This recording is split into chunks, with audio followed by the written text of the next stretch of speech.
You remember the moment, right? Maybe you were in a pet store or at a breeder's or standing in a rescue with a dozen birds flitting around a shared cage. You were looking at them, scanning, just trying to decide, and then one of them looked back. It held your gaze for a split second longer than felt random. Maybe it moved toward you or tilted its head at just the right angle, or went completely still in a way that stood out from all the motion around it. You probably described that moment later as a feeling. The "I just knew" thing. It felt like we connected. There was just something about that one. But here's what was actually happening in that moment. I'm not talking about what you felt. I mean what the bird was doing. While you thought you were doing the choosing, that bird was running a diagnostic. It was doing a rapid, high-resolution behavioral scan of everything you were projecting: your posture, how close you were, whether you were moving or still, even how you were breathing. Before you'd even made a conscious choice, that bird had already started building a file on you. And it was deciding if you were worth trusting with its life. We almost always frame ourselves as the ones in control at the pet store.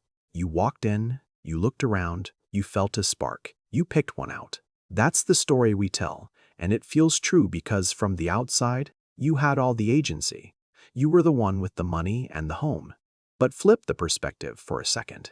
You walked into an environment that bird had been observing for days, maybe weeks. It's already cataloged the behavior patterns of every single person who's walked through that door.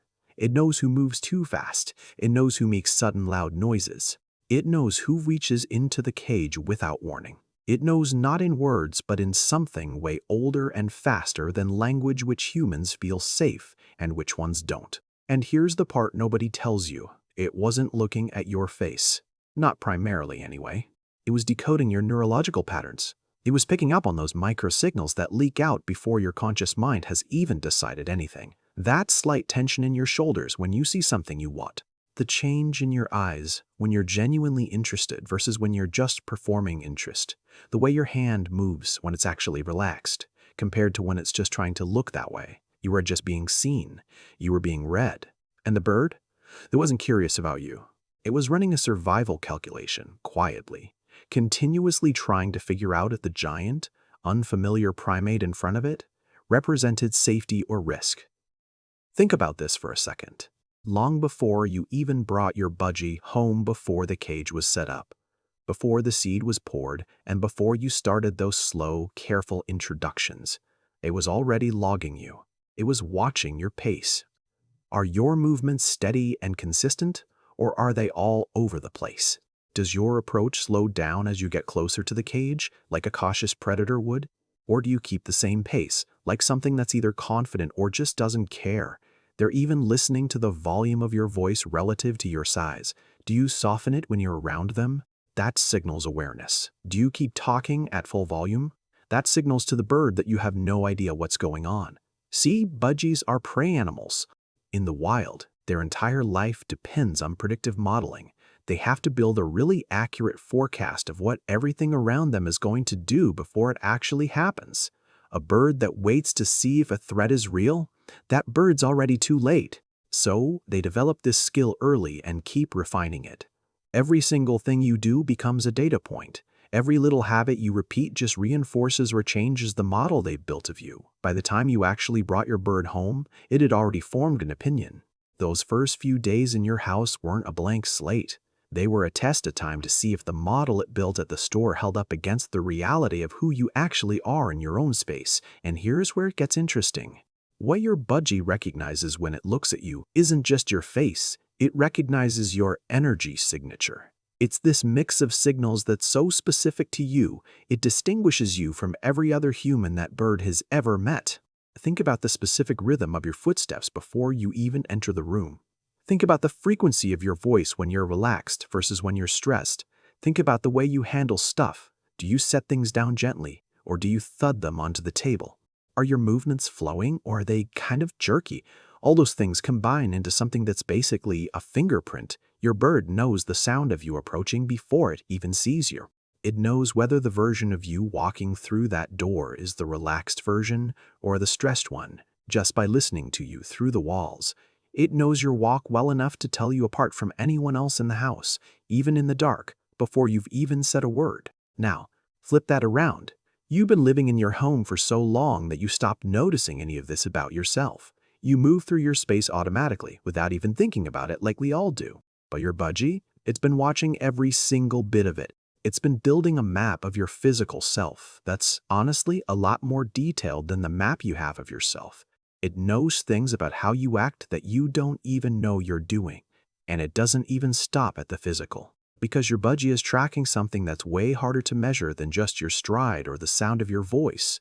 It's reading your internal state constantly, in real time. And honestly, it's with a level of sensitivity that should make you feel at least a little bit uncomfortable in the most fascinating way possible. Budgies read micro-expressions, those tiny, split-second movements in your face that show how you're feeling before you've even realized it yourself.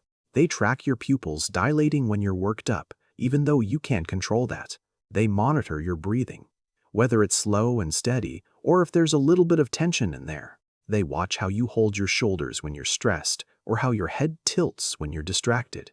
These are things you stopped noticing about yourself years ago, but your bird, it's locked in. Here's how that actually looks in practice. When you walk over to the cage after a really rough day and you're telling yourself, "I'm fine, I'm totally calm," your bird already knows. It knew the second you walked into the room, and it's already adjusting. It might go a little quieter. It might move closer to you in a way it doesn't on the easy days. It might even chirp back softer, almost like it's trying to match the frequency of whatever's going on inside you. It isn't guessing. It isn't just being sweet. It's responding to hard data it's been collecting for months, maybe years. It's applying a model of you that it's refined through every single interaction you've ever had. And it's giving you a reaction that's calibrated to how you actually feel, not the face you're trying to put on. Your budgie knows when you're lying about being okay. It's known for a long time. But here's what's really happening underneath all of this. This isn't just some cute bird quirk. This is high-level survival logic, just playing out in a totally different context. See, in the wild, a budgie's survival depends on knowing exactly who the reliable members of the flock are. The ones whose behavior is consistent and predictable. So when a bird really locks in on you, it isn't just expressing affection in that greeting card kind of way. It's integrating you into its survival architecture. You become the anchor for its entire reality. You're the source of safety, the source of food, and the source of the social connection every flock animal needs to function. That bond runs deep. Once you're in, you're part of the map the bird uses to navigate its entire world. If you change your behavior, the bird sees it as an environmental change. If you leave for the day, it's not just you being gone. It's a disruption to a fundamental, structural part of its life. And when you finally walk back through that door, it's not just a nice surprise for the bird. It's, on some level, necessary. You didn't just become its owner. You became its infrastructure. And this is the part that really reframes everything. You think of yourself as just a person who happens to have a budgie, right? But from your bird's perspective, you're this complex, interactive landscape it's been learning to navigate since the very first second it laid eyes on you. You're the most important element in its entire world. You're the one it tracks the most, understands the best, and depends on the most. You didn't just adopt a pet, you became someone's entire world. And that didn't happen because of some cute sentiment. It happened through constant, detailed, accurate observation. The bird was doing all this quiet research while you were just going about your day, not really paying attention. It knew you before you knew it. It decided before you did.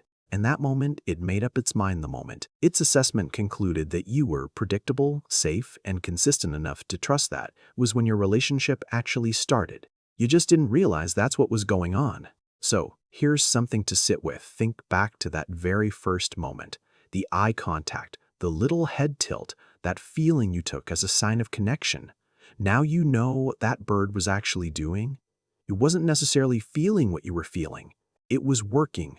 It was assessing, calculating, deciding. And it decided yes. The question I want you to answer in the comments is this. When did you first realize that your bird had actually chosen you? I'm not talking about when you picked it out at the store. I mean that moment at home when something happened that made it crystal clear. This bird had specifically decided that you were the one.